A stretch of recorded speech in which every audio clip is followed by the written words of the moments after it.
त्रिपाठी जी, चापाकल की कहानी सुनी है बाबा की? अब मैंने टेलीविजन के माध्यम से ही देखा है। पता नहीं, हमें दिख रहा है, हमारे रिपोर्टर्स को दिख रहा है, वहां पहुंचने वाले लोग बोल रहे हैं, लेकिन पुलिस को नहीं दिख रहा, क्योंकि ये तो सीधा सीधा फिर अंधविश्वास है। और अंधविश्वास अगर है तो उस पर तो बाकायदा धाराएं हैं जो लगाई जा सकती हैं कि ये व्यक्ति किस तरह से अंधविश्वास वहां पर फैला रहा है। फिर भी कुछ नहीं कर रही है पुलिस।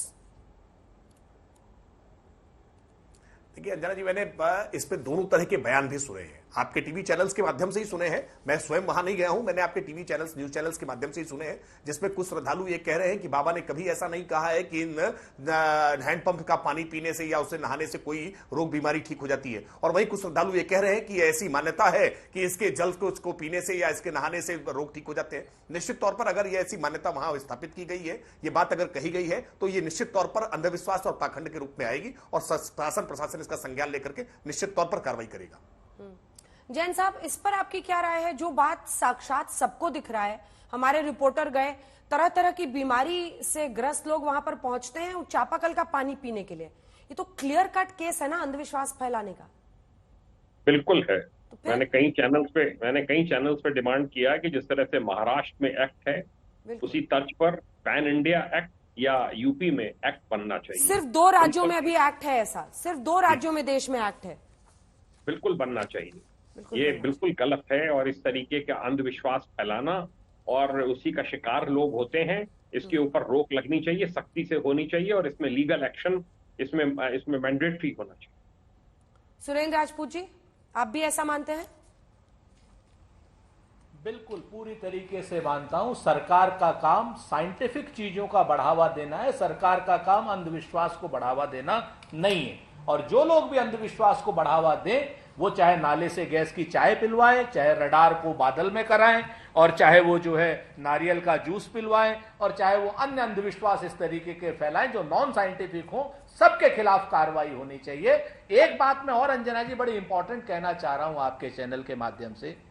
ये अभी राकेश जी कह रहे थे, अभी जैन साहब कह रहे थे, 100 से ज्यादा एसआईटी पिछले 7 सालों में तमाम तरीके के अपराधों की आदरणीय योगी आदित्यनाथ जी की सरकार में बनी है। चाहे वो कोरोना काल के भ्रष्टाचार को लेकर के हो, चाहे वो लखनऊ में शूटआउट को लेकर के हो, गोरखपुर में व्यापारी की हत्या को लेकर के हो, लखीमपुर में महिलाओं के असम्मान को लेकर के हो, 100 के आसपास एसआईटी हैं। मुझे राकेश त्रिपाठी जी बताएं कि इन 100 एसआईटी में से कितनी एसआईटी की रिपोर्ट आ चुकी है, जबकि ये लोग कहते हैं 15 दिन में एसआईटी की रिपोर्ट आ जाएगी और दोषियों के खिलाफ कार्रवाई होगी। पिछले 7 साल में लगभग 100 एसआईटी हैं, उनमें से हमको तो एक आदमी भी दोषी इन्होंने ना अभी तक किया है और ना ही किसी के खिलाफ कार्रवाई की है। तो ये एक एसआईटी सिर्फ इसलिए बनाते हैं ताकि वर्तमान में मीडिया के सवालों से और विपक्ष के सवालों से बच जाए।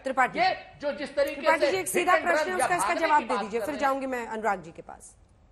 मैं सीधा जवाब दे देता हूं। मुझे लगता है सुरेंद्र राजपूत जी या तो घटनाओं से अवगत नहीं होते हैं, रिपोर्ट से अवगत नहीं होते हैं। आप एक जिस मामले की बात कर रहे हैं, आप विकास दुबे के मामले में न्यायिक कमीशन जो बना था, उस न्यायिक कमीशन की रिपोर्ट्स को जाकर के देख लीजिए कि जांच आयोग के निष्कर्ष क्या निकल करके आए हैं, एसआईटी की रिपोर्ट्स क्या निकल के आई हैं। आप जिस वाकये पर कहेंगे, उस वाकये पर विस्तृत जांच की रिपोर्ट मैं आपके ट्विटर पर आपके टैग करके आपको डाल दूंगा, आप पूछ लीजिएगा, मैं सार्वजनिक तौर पर रख दूंगा। आप ये भ्रम मत फैलाइए कि एसआईटी की जांच रिपोर्ट नहीं आती है। हाँ, मंदार देवी में जब 2005 में स्टैंपेड हुआ था, 340 लोग महाराष्ट्र में मरे थे ना, तो उसकी जांच की रिपोर्ट नहीं आई थी, उसको आपने दबाकर रखने का काम किया था। 2008 में अशोक गहलोत के सरकार के समय में जब जोधपुर में भगदड़ हुई थी ना, जिसमें 250 लोग मरे थे, तब उसकी जांच की कोई रिपोर्ट नहीं आई थी, मुआवजा भी नहीं दिया था आपने। अपने कार्यकालों से सबक नहीं लेते हैं, हम पर सवाल खड़ा करने का काम करते हैं, केवल कोरी राजनीति करने का काम करेंगे। अरे जो आज इस मामले में इंजर्ड हुए हैं, हमने आश्वस्त किया है कि उनके परिजनों को, जिन्होंने परिजन खोए हैं अपने, एक उनके परिजन की पढ़ाई लिखाई की पूरी चिंता उत्तर प्रदेश की सरकार करेगी, उनके बेटियों की विवाह की चिंता उत्तर प्रदेश की सरकार करेगी, उनके घर पर तुरंत मुआवजा राशि,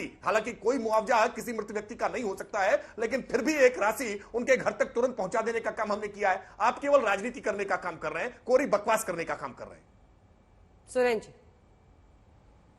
देखिए, कोरी बकवास तो सिर्फ इस वक्त भारतीय जनता पार्टी के लोग सुबह से और शाम तक अपने मीडिया के मित्रों के साथ कर रहे हैं राकेश जी।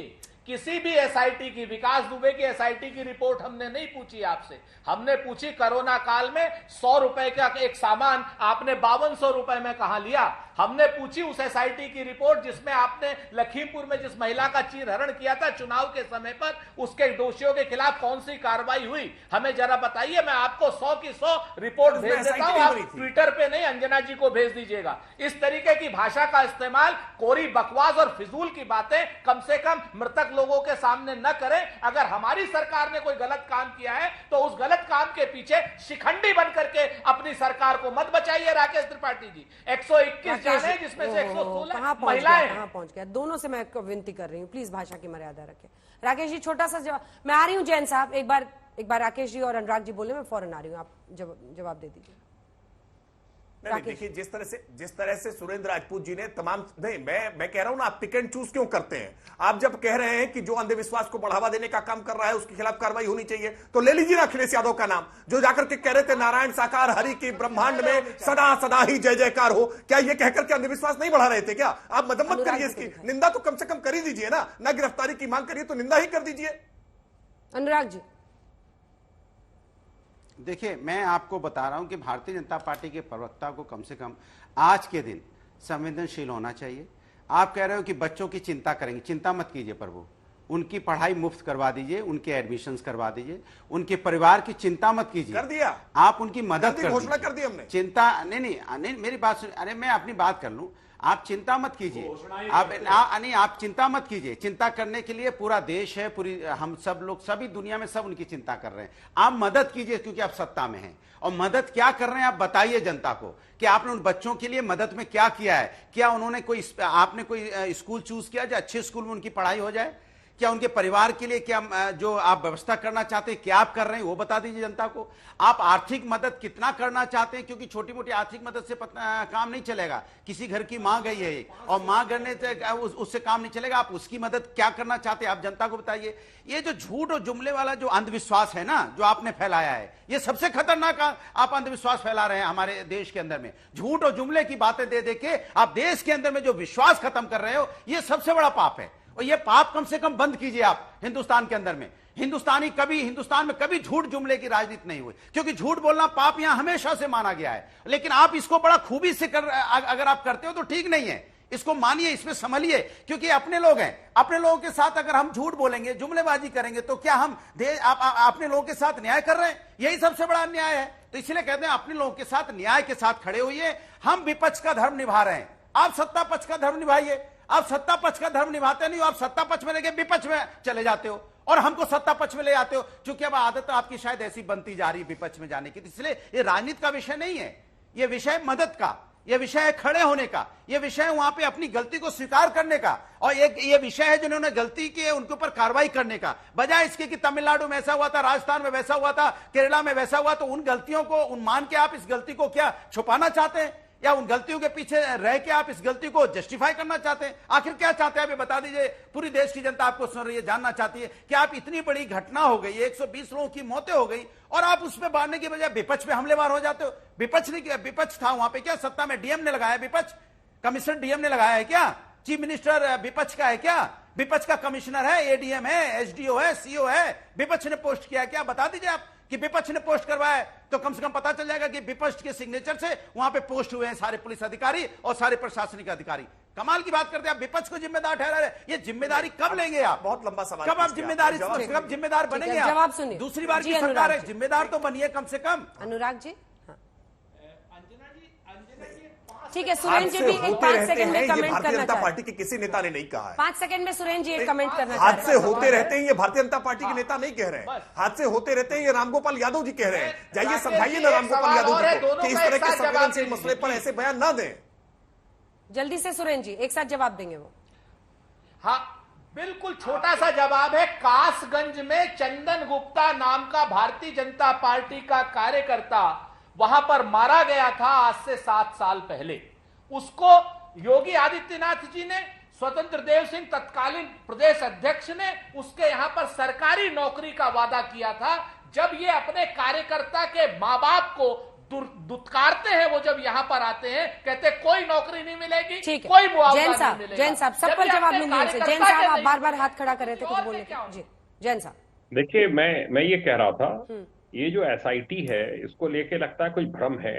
ये एक इन्वेस्टिगेशन को कंट्रोल में रखने के लिए कि सीनियर ऑफिसर्स का भी इन्वॉल्वमेंट हो और अलग अलग लोगों को अलग अलग दायित्व दिया जाता है। इन एसआईटी की रिपोर्ट्स पब्लिश नहीं होती हैं, ये डिपार्टमेंटल मैटर है।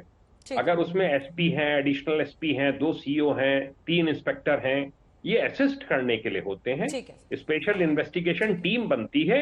ये एसआईटी वो नहीं है जो इनकी रिपोर्ट्स कोई। इस क्लैरिफिकेशन के लिए आपका बहुत धन्यवाद। राकेश जी, अब दोनों की बातों का जवाब दीजिए। नहीं, मैं फिर देखिए, मैं एक स्पष्टता से कह रहा हूं, घटना होने के तुरंत बाद ही प्रधानमंत्री जी ने संसद में इस बात पर तुरंत अपनी संवेदना जाहिर की, अपनी सहानुभूति उनके प्रति व्यक्त की, जिस पर सुरेंद्र राजपूत जी कहते हैं प्रधानमंत्री मौन है। मौन नहीं है, उन्होंने भी तुरंत संज्ञान लिया था। मुख्यमंत्री योगी आदित्यनाथ जी ने तुरंत संज्ञान लेकर के 3 मंत्रियों को उसी समय रवाना किया। 3 मंत्री घटनास्थल पर उसी दिन पहुंच गए हैं। उत्तर प्रदेश के मुख्य सचिव उसी दिन पहुंच जाते हैं, उत्तर प्रदेश के डीजीपी उसी दिन पहुंच जाते हैं। सारे घायलों को अस्पतालों तक पहुंचाने की जिम्मेदारी राज्य सरकार निभाने का काम करती है। जो मृतक है उनके परिजनों को सहायता राशि उत्तर प्रदेश सरकार की ओर से उनके घरों तक पहुंचा दी गई है। हम जितना काम और फौरी तौर पर त्वरित गति से कर सकते थे वो सब करने का प्रयास किया गया है।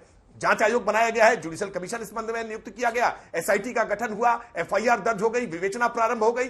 जो कुछ राज्य सरकार को करना है वो सब कुछ राज्य सरकार कर रही है।